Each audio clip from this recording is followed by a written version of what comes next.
A paz, povo de Deus, que Deus abençoe a sua tarde. Hoje estamos aqui às 18 horas. Por motivo de trânsito, eu estava deslocando de uma cidade para outra, estava retornando à minha cidade, por isso esse é o motivo de nós estarmos iniciando essa live nesse horário, às 18 horas. O local onde eu encontrava o sinal muito ruim, não teria condições nenhuma de desenvolver a live. Então estamos agora iniciando para fazer o estudo do capítulo de Êxodo 22.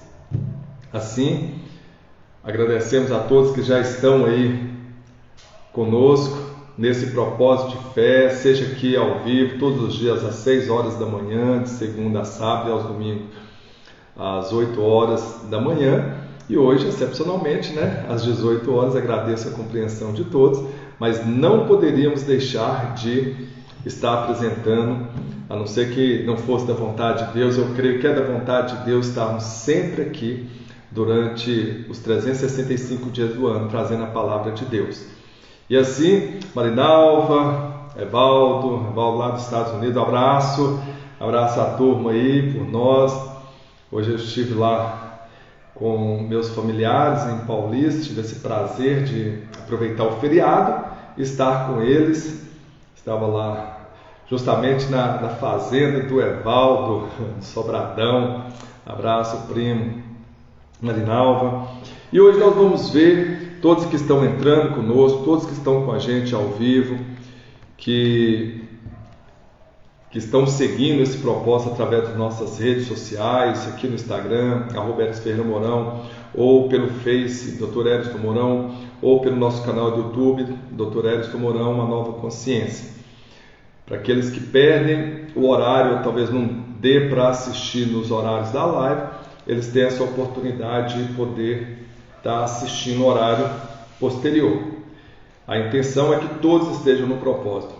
E hoje nós vamos ver Êxodo 22. Vamos começar porque o capítulo é um pouco extenso e a gente vai tentar, de todas as formas, resumir o máximo possível o conteúdo devido à extensão do capítulo, até porque são leis civis dadas a Deus, dados por Deus ao povo de Israel, para que eles pudessem se nortear por essas leis. Hoje nós temos as leis, nós temos os códigos penais, nós temos a Constituição que nos garante os direitos, mas também os nossos deveres. Então, nessa época, nesse período, Deus instituiu algumas leis para o seu povo, para que houvesse ordenância, para que houvesse justiça, para que as pessoas pudessem ter bons relacionamentos, seja nas relações comerciais, seja na relação de empréstimos, ou mesmo quando a pessoa precisava deixar algum bem assegurado ao outro. Eles precisavam que houvesse garantias e juízes sobre eles para que pudessem tratar as suas causas, Porque sempre há aquelas divergências entre o que falou alguém e o que o outro entendeu. Então, era tudo feito de acordo com as leis de Deus. Deus deu as leis mosaicas, para o povo de Israel, para que eles pudessem se orientar. Então as leis eram o professor que dava o norte, a direção, para que as pessoas pudessem ir bem nas relações humanas, porque eles estavam constituídos ali como uma comunidade, uma sociedade, e eles precisavam então de ter leis para poder regê-los. E assim diz a palavra do Senhor em Êxodo 22. Vamos fazer a leitura. Se alguém furtar boi ou ovelha e o decolar ou vender, por um boi pagará 5 bois e pela ovelha 4 ovelhas. Se furtar com um boi que foi furtado, ou se matasse um boi que não era da propriedade da pessoa, teria que restituir 5 bois, no caso de ovelhas, para cada ovelha teria que restituir 4 ovelhas. Se o ladrão for achar roubando, e se for ferido e morrer, o que feriu não será culpado de sangue. No caso, o ladrão entrou na propriedade, o dono feriu esse ladrão morreu, então o dono seria responsabilizado porque ele estava defendendo a sua propriedade. Se o sol houver saído sobre ele, o agressor será culpado. Se o sol houver saído sobre ele, o agressor será culpado do sangue. O ladrão fará a restituição total, e se não tiver com que pagar, será vendido por seu furto. Ou seja, o ladrão roubou, o ladrão terá que restituir. Se o ladrão não conseguir pagar, ele será vendido, e o seu trabalho será vendido como escravo. Ou seja, ele terá que servir à pessoa que foi prejudicada do produto do furto. Ele terá que servir a esse senhor, ou será vendido para que o valor pudesse ser restituído para o dono do gado, da ovelha, do boi que foi furtado. Se o furto for achado vivo na sua mão, seja o boi ou o jumento, a ovelha pagará em dobro. Ou seja, além de entregar a ovelha, terá que pagar uma outra, ou se for um boi, terá que pagar novamente. Ou seja, restituindo em dobro. São leis civis para que garantisse que as pessoas não viessem a furtar, a tomar para si aquilo que não era de sua propriedade. O gado, a ovelha, como o povo de Israel, eles lidavam com ovelhas, com gado. Então, essas leis civis aí, sobre responsabilidade, sobre propriedade, elas teriam que ser muito bem aplicadas para que não houvesse dolo para as partes, no caso do roubo, do furto. Se alguém fizer pastar o seu animal num campo ou numa vinha e largá-lo para comer no campo do outro, o melhor do seu próprio campo e o melhor da sua própria vinha restituirá. Ou seja, o proprietário de um campo teve o seu campo invadido por um gado de outro vizinho. Então, o vizinho que deixou o seu gado solto para comer o campo ali do vizinho, as duas propriedades, esse proprietário aqui com o campo e esse com as ovelhas. Esse que permitiu que as ovelhas entrassem no campo desse proprietário do campo e comesse seu campo, comesse suas vinhas. Então, o proprietário das ovelhas teria que dar como pagamento o mesmo campo, a mesma quantidade em campo para o proprietário do campo que foi lesado, no caso do campo ou da vinha.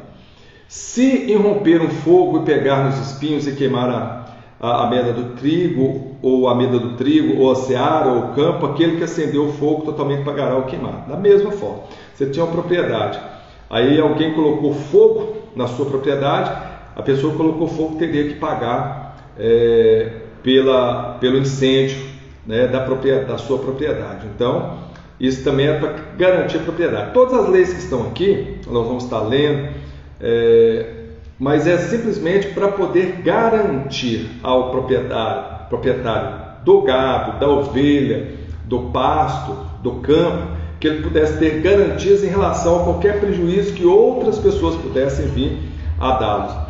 Se alguém der ao seu próximo dinheiro ou bens a guardar, e isso for furtado da casa daquele homem, o ladrão, se for achado, pagará o dobro. O ladrão foi furtar na casa da pessoa que guardou o dinheiro para um amigo. Então o ladrão foi achado, pego na hora ali, o ladrão terá que pagar em dobro.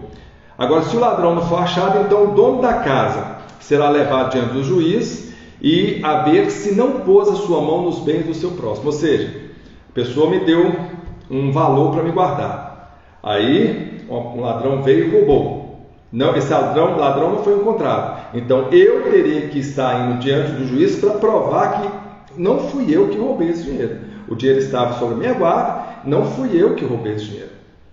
Mas se um ladrão que não foi pego, que não foi achado, então teria que ir perante o juiz. Sobre todo negócio fraudulento, sobre boi, sobre jumento, sobre gado miúdo, sobre roupa, sobre toda coisa perdida, de que alguém disser que é sua, a causa de ambos será levada perante o juiz. Aquele a quem condenar o juiz pagará em dobro ao seu próximo. Isso aí é muito claro, né? Então, foi constituído juiz sobre o povo, e esse juiz deveria que julgar as causas, e aquela pessoa que realmente deu prejuízo para o outro, de acordo com a sentença do juiz, essa pessoa que deu prejuízo teria que pagar em dobro.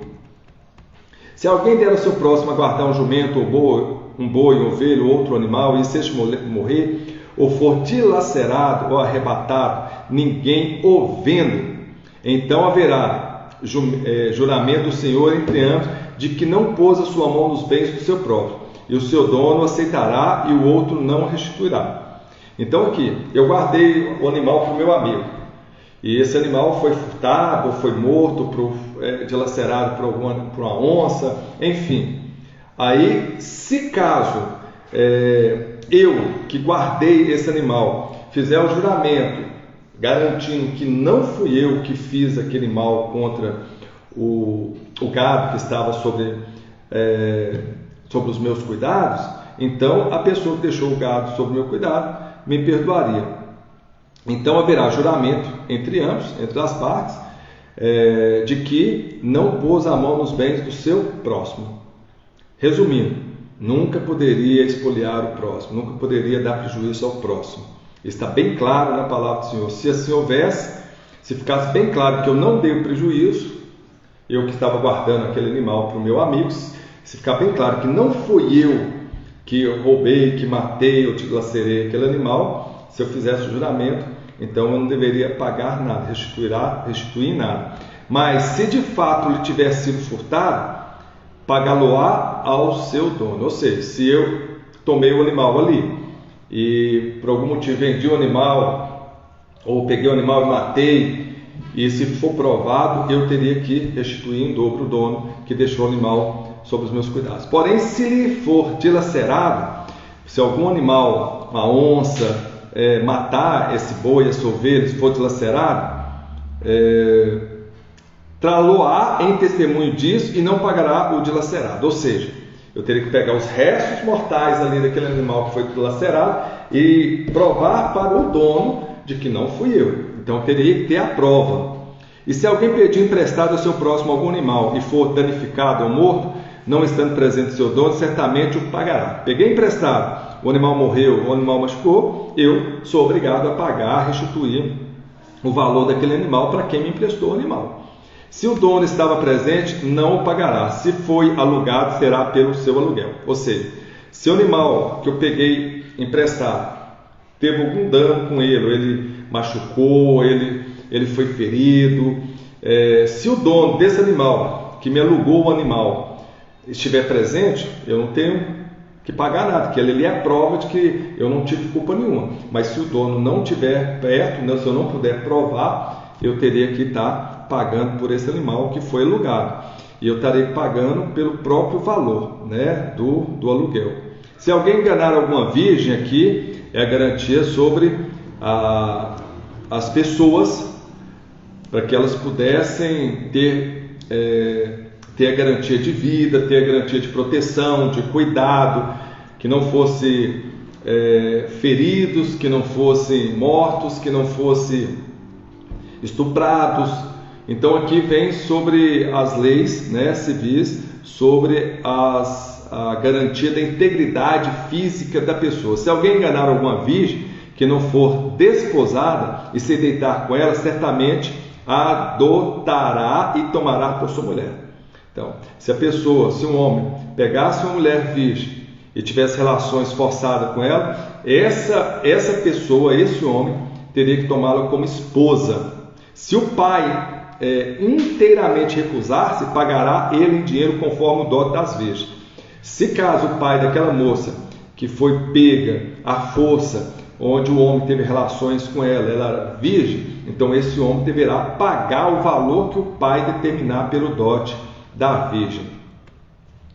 Agora aqui, para garantir que as pessoas não buscassem feiticeiros, magias, para poder, adivinhos, para poder prever o futuro, porque o futuro cabe apenas ao Senhor Deus. Nós devemos confiar nas mãos do Senhor e esperar nele para que a gente possa ter do Senhor a revelação e não buscar através de adivinhos. Quando a gente busca os adivinhos é porque a gente não está confiando no Senhor, não está depositando a nossa fé no nosso Senhor. Então, quanto à feiticeira, não deixarás viver. Aqui era muito duro em relação aos feiticeiros. Todo aquele que se deitar com o animal certamente morrerá. Hoje nós vemos práticas, né, de pessoas que têm relações com animais. Isso para Deus é abominável. Tudo que era abominável diante de Deus, tudo que é abominável diante de Deus, né? O pecado é abominável diante dos olhos de Deus, por isso que o salário do pecado é a morte. Tudo que é abominável diante dos olhos do Senhor não deveria viver. O que sacrificar aos deuses e não só ao Senhor será morto também. Então o que as pessoas tinham costume, os povos pagãos? Eles faziam sacrifícios até de crianças, pegavam crianças e sacrificavam aos deuses, pegavam virgens e sacrificavam aos deuses, matavam mesmo, derramavam o sangue para oferecer aos deuses pagãos. Então Deus está instituindo essa lei aí, porque é plausível de pena de morte. As pessoas deveriam pagar com a própria vida as pessoas que praticavam esse sacrifício a outros deuses. Agora o sacrifício ao Senhor era feito com o quê? Com animal, com ovelha, uma ovelha pura, o sangue era derramado como forma para aplacar a ira de Deus contra o pecado, e não contra o homem, contra o pecado. Viu? Então, o pecador pegava o animal, ele degolava o animal, pegava o sangue, oferecia, levava o sacerdote, oferecia diante do altar do Senhor, para que fosse cobrido, como se fosse algo para cobrir o pecado do homem, porque o pecado, o salário do pecado é a morte. Então alguém deveria morrer no lugar do pecador. Então era a ovelha que era oferecida ao Senhor como sacrifício vivo pelo pecado. Então, a não ser o sacrifício que era ofertado a Deus pela remissão dos pecados, para que o homem tivesse limpo dos seus pecados, fora isso, nenhum animal deveria ser sacrificado, nenhum ser humano, nunca Deus pediu sacrifício de ser humano, viu? Eram práticas pagãs, e com Cristo, em Cristo, o Cordeiro de Deus que tirou os pecados do mundo, todas essas práticas de oferendas, de sacrifício de sangue, de animais, para cobrir o pecado do homem, isso foi totalmente abolido, porque o Cordeiro de Deus tira todos os pecados do mundo. Então basta você crer em Jesus Cristo, que você será salvo, que seus pecados serão limpos, porque Ele levou sobre si todas as nossas dores, todos os nossos pecados. Ele que não tinha pecado, levou todos os nossos pecados, derramou o seu sangue, o Cordeiro de Deus derramou o seu sangue, ofereceu o seu sangue no altar do Senhor para a remissão dos nossos pecados. Então aqui era uma prática na época, e Deus hoje não quer sacrifícios de ninguém, ainda mais sacrifícios de sangue de animais, porque o Cordeiro de Deus já fez o sacrifício por todos nós, e esse sacrifício é eterno. Basta que nós creamos no Senhor Jesus Cristo e que todos os nossos pecados serão perdoados. O estrangeiro não afligirás, nem oprimirás, pois estrangeiro fosse na terra do Egito. Deus aqui está deixando uma lei para que as pessoas pudessem desenvolver empatia. Se o povo de Israel foi estrangeiro no Egito, e se ele foi liberto da escravidão, se ele era estrangeiro e se ele merecia ser bem tratado, bem cuidado, assim também deveria ser com todos os estrangeiros. Eles deveriam ser bem cuidados, bem tratados. E a minha ira, fala o Senhor, se de algum modo os afligir, os estrangeiros, essa pessoa, né, a pessoa que afligisse esse estrangeiro, então ele seria punido. A nenhuma viúva nem órfão afligireis. Nenhuma viúva, nem estrangeiro, nem viúvas e nem órfãos. Por quê? Viúvas e órfãos eram pessoas totalmente desprotegidas. Deus queria garantir a proteção dessas pessoas que não tinham proteção nenhuma. A viúva havia perdido o marido, não tinha ninguém por ela, o órfão não tinha os pais, então eles deveriam ser cuidados. A palavra de Deus fala: nisso sabereis que essa é a verdadeira religião, aquele homem que sabe refrear a sua língua e que sabe cuidar das viúvas e dos órfãos, que tem amor por essas pessoas, porque a palavra de Deus é muito clara. Fala, quando Cristo fala, bem-aventurados sois vós que quando tive fome me deste comer, quando era estrangeiro me recebesse em sua casa, quando estava na prisão fosse me visitar, quando estava enfermo, orastes, fosse me visitar nos hospitais. Enfim, Deus está retratando justamente aquilo que Jesus veio confirmando, que nós devemos ser misericordiosos com os estrangeiros, com as pessoas que estão doentes, com as viúvas, com os órfãos. Aí Jesus fala, os discípulos questionam, mas nunca fizemos isso, Senhor. Nunca fizemos isso para o Senhor. Quando é que era estrangeiro que nós recebemos? Quando estava enfermo que nós fomos visitar? Quando teve fome? Aí Jesus falou, quando fizesse um dos meus pequeninos, quando fizesse as viúvas, aos órfãos e quando recebesse bem o estrangeiro. Então essa é a vontade de Deus, de proteção sobre as pessoas menos favorecidas. E aí nós devemos tirar um momento para reflexão. Nós temos feito isso no dia a dia para as pessoas menos favorecidas? Vocês têm feito alguma coisa para ajudar essas pessoas menos favorecidas? Eu abri um parênteses aqui, um aspas, para poder falar. Eu tenho 27 anos que eu tenho minha empresa, meu laboratório de análises clínicas. Em troca de um desconto maior para um cliente, de até 60% de desconto em cima dos exames, o que eu faço?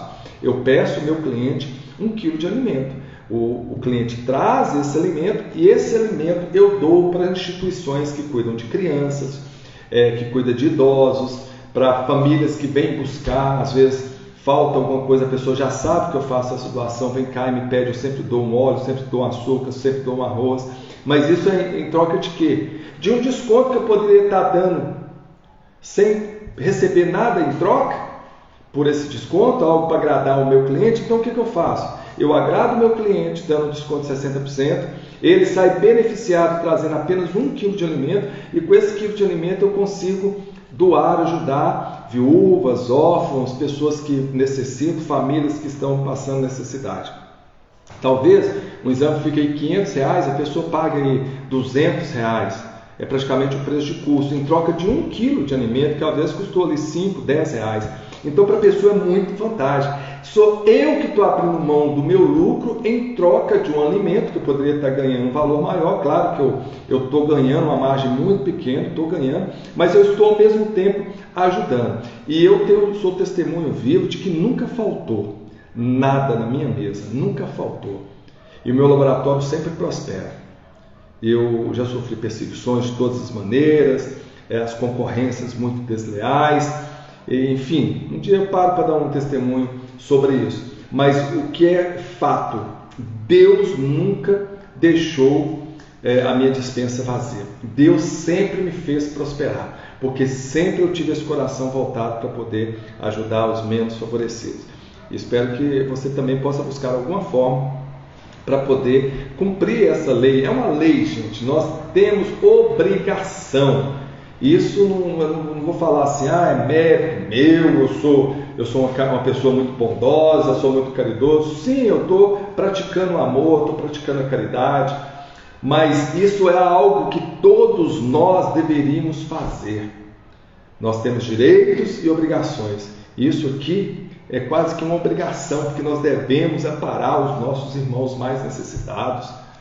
Tem pessoas que estão famintas, tem pessoas que estão passando necessidades, dificuldades.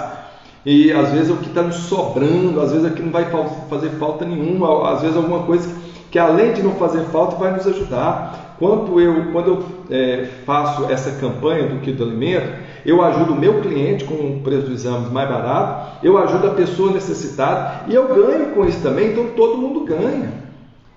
Teve época de eu juntar mais de mensalmente, tem meses que eu juntei mais de 200 quilos de alimentos. Então isso é algo que todo comerciante podia fazer em troca de desconto. E é muito vantajoso para muita gente. Então Deus está falando aqui que não afligirás nem os estrangeiros, nem a viúva. Se de algum modo os afligir e eles clamarem a mim, eu certamente ouvirei o seu clamor. E a minha ira se acenderá e vos matarei a espada e vossas mulheres ficarão viúvas e os vossos filhos órfãos. Na realidade aqui, Deus está abominando também o egoísmo das pessoas, a maldade das pessoas, porque como que você vê uma pessoa precisando de alguma coisa e você vira as costas? Quando você vê uma pessoa necessitada, ao invés de você ajudar, você vai lá e explora aquela pessoa, tira tudo que ela tem, ela já não tem nada, aí você acaba de tirar o que ele tem. Isso é abominável aos olhos do Senhor. Então fique muito atento em relação às pessoas que necessitam, que você pode ajudar, mas também não aproveite da vulnerabilidade dessas pessoas. Quantas pessoas pegam crianças órfãs aí, ao invés de cuidar dessa criança, de dar amor, de dar uma família para ela, coloca as crianças como empregada, maltrata. às vezes até abusa dessa criança, essa pessoa, a palavra de Deus lá na frente, Jesus vai falar, melhor que essa pessoa amarrasse uma pedra em seu pescoço e lançasse ao mar, porque isso é abominável aos olhos do Senhor. Da mesma forma como que a pessoa está necessitada, você sabe que aquela pessoa é simplória demais, eu vou lá fazer um negócio com ela, eu vou tirar vantagem sobre ela e fazer a pessoa perder o pouco que ela tem. Isso é terrível, que nós possamos ter os nossos corações voltados para essa palavra de Deus. Nós devemos ajudar. Então, todo negócio que a gente for fazer, principalmente com as pessoas mais necessitadas, que nós possamos fazer no sentido de ajudar, de prover e não de tirar.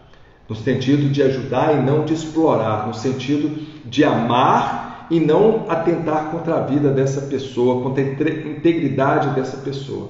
Viu? Então, a palavra de Deus é bem clara. Aí, quando fala matarei, muitas vezes Deus permite que doenças, pessoas que adoecem, Deus permite no sentido de as pessoas que cometem essa maldade, adoecem, vem enfermidade sobre a vida delas, elas morrem dessa enfermidade. Aí você acha que Deus vai ouvir a oração, a prece de uma pessoa que tem um coração dessa forma? Claro que não, até porque é a lei da semeadura. Deus nos dá o livre-arbítrio, aquilo que a gente planta, a gente colhe. Se a gente está colhendo morte, se a gente está plantando morte para os nossos irmãos, nós vamos colher isso para a nossa vida. Aqui existe uma expressão de linguagem, mas a gente vê, quem com fé fere sempre será ferido. E não é Deus que vai lá e mata a pessoa, não. É porque vem algo sobre a vida daquela pessoa. O mal que ela cometeu volta para ela, às vezes multiplicadas vezes. O Senhor só está dando as ordenanças aqui e falando aquilo que vai acontecer, que pode acontecer com as pessoas que cometem essas atrocidades. Se emprestar dinheiro ao meu povo, ao pobre, que está contigo, não te haverás com ele como usurário, não lhe imporeis usúrias. Ou seja, muitas pessoas emprestam dinheiro, aquelas pessoas que estão famintas, gente, pessoas que estão passando necessidade, pessoas que estão passando dificuldade, e uma forma de explorar essas pessoas é cobrar juros altos dessas pessoas. As pessoas já não têm o que pagar, aí elas vão lá e penhora, talvez um bem que ela tem, o único bem que ela tem, como ela não paga, que ela não tem condição de pagar, a pessoa vai lá e toma o bem dessa pessoa que não tinha recurso, não tinha condição, que entrou em dificuldade. Se você não puder emprestar ou dar sem querer cobrar exorbitariamente juros dessa pessoa, né, que não seja o juro praticável em bancos, né, juros baixos. Agora tem pessoas que o juro no banco está lá 1%, ela cobra 10%, no sentido de que sabe que essa pessoa não vai conseguir pagar e ela vai tomar aquilo que ela tem. Vai tomar o pouco que ela tem. Muitos fazem isso. Muitos agiotas fazem isso. Muitas pessoas que vivem de juros fazem isso. Fazem um contrato, colocando os bens da outra como garantia, porque sabe que a outra não vai ter condição de pagar, coloca juros altíssimos fora da realidade do mercado e vão lá e acaba tomando posse daquilo que era a pessoa. Talvez uma casa que valia aí 100 mil, a pessoa pega 15 mil, paga aí 20 mil de juros, 35 a pessoa fica com a casa dela porque ela não teve condição de pagar o principal e nem os juros. Então Deus está garantindo a essas pessoas aqui de que se alguém puder emprestar, que empreste o coração, sem usura. Se tomares em penhor a roupa do teu próximo, lhe restituirá antes do pôr do sol. É o que Deus falou. Se alguém te entregou aqui, eu tenho um carro, é o único carro, meu carro de trabalho, eu vou te dar aqui para você me emprestar esse dinheiro. E a pessoa não teve condição de pagar, você vai lá e tomar o carro? Não, você é obrigado a deixar o carro com essa pessoa. Se você emprestou, que tenha agora paciência, espere para que essa pessoa possa pagar. Ou então troque em serviço. Se não empresta. Se você não tiver confiança na pessoa, é melhor não emprestar do que você cometer um pecado contra Deus, no sentido de tomar o pouco que o outro tem, ou cometer uma injustiça com o próximo, né? Por isso que é abominável até a questão da agiotagem, né? De você pegar, porque os agiotas, na maioria das vezes, o que eles fazem? Emprestam com juros altos, para lucrar mesmo em cima da pessoa, e muitas vezes tomam o que a pessoa tem. Então Deus fala aqui, se tomou algum penhor, devolva, não fique. porque aquela é a sua cobertura e o vestido da sua pele, em que se deitará. Será, pois, que quando clamar a mim, eu ouvirei, porque sou misericordioso. A Deus não amaldiçoarás, e o príncipe dentre o povo não maldirás. O que é que Deus está falando aqui? Se tem algum governo sobre a sua vida, esse governo quem instituiu foi você, quem colocou esse governo lá foi você. Se Deus levantou algum governante, seja prefeito, seja deputado, seja presidente da república, Deus deu o livre-arbítrio para que você pudesse votar. Nós vivemos numa democracia e se ele está lá, foi o seu voto. Ah, mas eu não votei no fulano, mas a maioria votou, é democracia. Então o que você tem que fazer? Respeitar a legislação eleitoral, respeitar a autoridade sobre a sua vida, a autoridade constituída. Então o que Deus fala aqui, a Deus não amaldiçoarás, e o príncipe dentre o teu povo não maldirás. Isso Deus estava até falando em relação ao próprio Moisés, que era juiz e príncipe sobre o povo ali, que ele tinha a obrigação de cuidar do povo, de orientar o povo, e ele é como Arão e Moisés ali, eram interlocutores entre Deus e o povo de Israel. Então ninguém poderia falar mal de Moisés, ninguém poderia atentar contra a vida dele, ninguém poderia maldizer Moisés, porque foi uma liderança escolhida por Deus.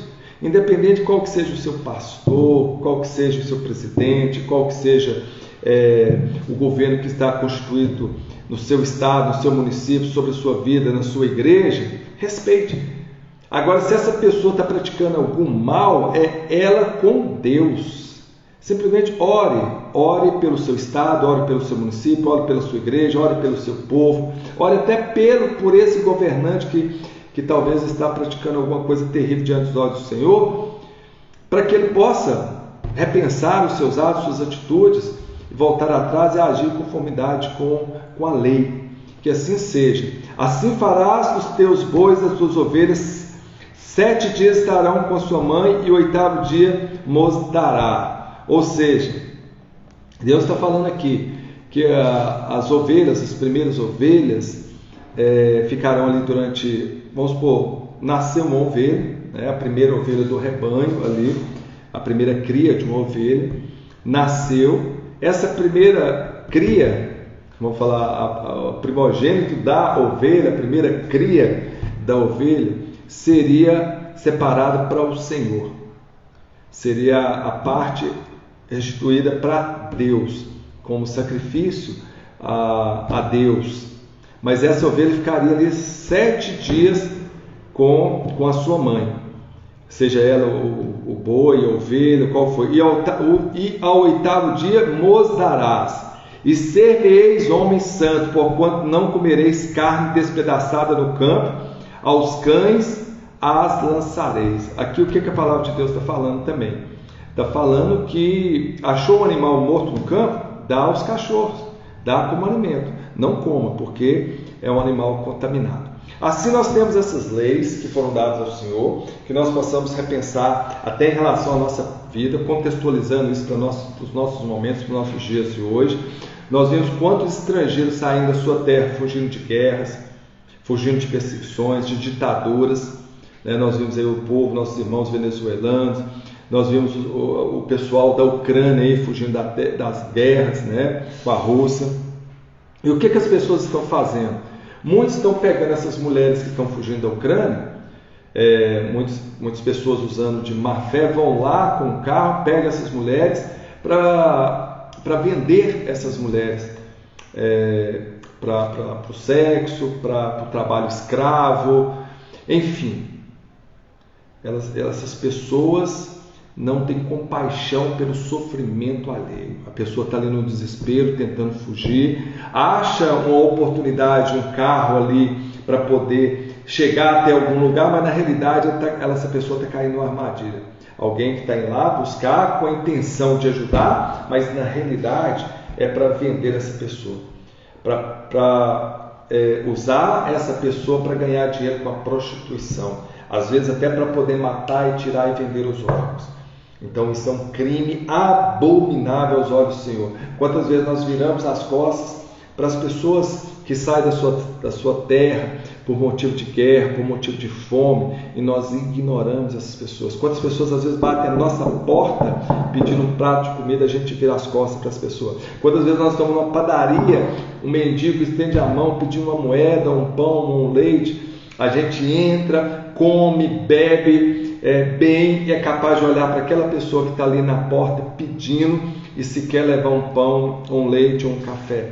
Quantas pessoas que às vezes você está ali comendo, você deixa no restaurante, está comendo a pessoa do lado de fora ali com aquele olhar de misericórdia, pedindo alguma coisa para comer porque está faminta, e às vezes a gente deixa no prato, mas não é capaz de ir lá servir uma marmita e entregar para essas pessoas. Então, que essa palavra de Deus possa servir para que a gente possa nos orientar, para que a gente possa cumprir aquilo que é vontade de Deus. Ir de encontro às pessoas necessitadas, gente. Ir de encontro às pessoas necessitadas, sem explorá-las, mas no sentido de ajudá-las, porque isso é vontade de Deus. Se você quer saber se você verdadeiramente é filho de Deus, comece a praticar o amor de Deus onde que você está. Se você realmente se diz cristão, então faça aquilo que Cristo faria. Se você quer saber se você é um religioso, mesmo tem muitas pessoas que batem no peito, eu sou religioso, eu sou uma pessoa muito religiosa. Então o que a palavra de Deus fala? Cuida das viúvas, cuida dos órfãos, cuida do estrangeiro, vá até os hospitais visitar as pessoas que estão enfermas, na prisão. Enfim, faça aquilo que é da vontade de Deus, que é atender às necessidades do mais humilde. Assim nós encerramos mais um propósito de fé, o propósito de fé PDF 52 hoje. Hoje é feriado, né? Muita gente aí curtindo. Vocês viram lá no meu stories, para vocês que ainda não tiveram oportunidade, vai lá, curta, porque amanhã nós até divulgamos hoje no meu story. Amanhã nós vamos ter uma live às 19 horas, nesse horário, aproximadamente nesse horário, nós estamos aqui às 18h38, encerramos já o PDF 52, e amanhã às 19 horas estaremos com um tema, gente, que é fantástico para a sua vida. É um tema que vai impactar muito a sua vida, vai fazer você romper, vai fazer você quebrar todos os limites que tem te impedido de avançar. Você vai explorar o máximo dos seus limites, do seu potencial, da sua condição. Então não perca amanhã a live de amanhã vai estar fantástica, viu? Como superar os meus limites. Eu vou mostrar para vocês por que muitas vezes nós nos condicionamos a determinada situação, nos limitamos o nosso potencial, não reconhecemos os recursos que nós temos e como que nós podemos fazer para romper esses limites e muito mais além. Quando a gente fala de limites, muitas vezes nós não chegamos nem próximo deles. Nós nos sentimos na zona de conforto, aqui está tudo muito bem, aqui está tudo tranquilo, para que eu vou avançar? Para que eu vou além dos meus limites? Eu não sei o que está lá e isso me faz estagnar, paralisar, manter na situação que eu me encontro. Talvez de escassez, talvez de dificuldades, e o que eu quero é justamente mostrar para vocês o caminho. Agora caberá a você a romper os seus limites, a ir muito mais além, a superar os seus limites. Então a live de amanhã, não perca, gente, compartilhe. Mande mensagem para os grupos aí, para os seus amigos, comece a divulgar. Amanhã vai estar imperdível. A live às 19 horas. Tudo bem? Ó Deus Pai Todo-Poderoso, vamos orar. Nós agradecemos por mais um dia, pela sua palavra, Pai. Que nós tenhamos o nosso coração voltado para a tua palavra, Pai. Que nós tenhamos nosso coração voltado para os estrangeiros, para as pessoas que mais necessitam, para as pessoas que talvez não fazem parte do convívio da minha família e que eu encontro ali na porta da minha casa, na porta de um comércio, na rua, deitada, sem um cobertor, passando frio, passando necessidade, sem um sapato, sem ter o que comer, que eu possa me solidarizar com essas pessoas, Pai. Que eu possa enfiar a mão no bolso e tirar o suficiente para que as pessoas tenham condição de pelo menos comprar um pão. E se eu tiver dúvida em relação ao destino desse dinheiro, que eu vá em algum local, compre um alimento, compre algo para essa pessoa beber, ou leve algum vestuário meu que eu não uso mais, mas que esteja em boas condições, para que essa pessoa possa cobrir-se nas noites de frio, Pai, que essas pessoas possam ter um mínimo suficiente para a sua sobrevivência. Nós oramos e pedimos para que o Senhor possa quebrantar o coração de todos aqueles, Pai, que não têm compaixão para com o próximo, e que o Senhor possa nos dar a estratégia certa, Pai, para que a gente possa ir de encontro à necessidade dessas pessoas, de alguma forma poder ajudar, nem que seja conscientizando as outras pessoas sobre a ajuda, sobre o amor ao próximo, Pai. Que assim seja, que o Senhor nos proporcione a cada dia condições e provisões suficientes para que a gente possa não apenas usufruir com gratidão, mas para que a gente possa usar parte dela para poder ajudar aqueles que mais necessitam, Pai. Eu oro e peço por todas as pessoas, Pai, que estão em situações difíceis, em condições difíceis nesse momento, precisando de um milagre, Senhor, precisando de uma provisão, que o Senhor possa usar pessoas como instrumento para poder estar abençoando a vida dessas pessoas que são mais frágeis, mais necessitadas. Assim oramos e agradecemos, Senhor. Obrigado por esse dia, Pai. Obrigado a vocês que estão comigo nesse propósito, nessa caminhada. Estamos juntos, rompendo de fé em fé. E tenho certeza que, em nome de Jesus, em breve, vocês estarão aqui dando testemunho do quanto que Deus tem feito e vai fazer ainda mais por você. Então segue lá no nosso canal do YouTube, Dr. Edson Ferreira Mourão, deixe seu like, deixe seu comentário, isso vai nos ajudar a divulgar ainda mais. Compartilhe, acione o sininho para receber novas notificações, vai lá no nosso feed, deixe seu comentário, compartilhe. Obrigado a todos que têm feito isso, que têm compartilhado, muito obrigado, vocês têm ajudado muito no Propósito de Fé 365. E juntos somos muito mais. Amém? Abraço, até amanhã às 6 horas da manhã, estaremos aqui de volta amanhã cedo no PDF 53. Fui, abraço. Um bom feriado para vocês.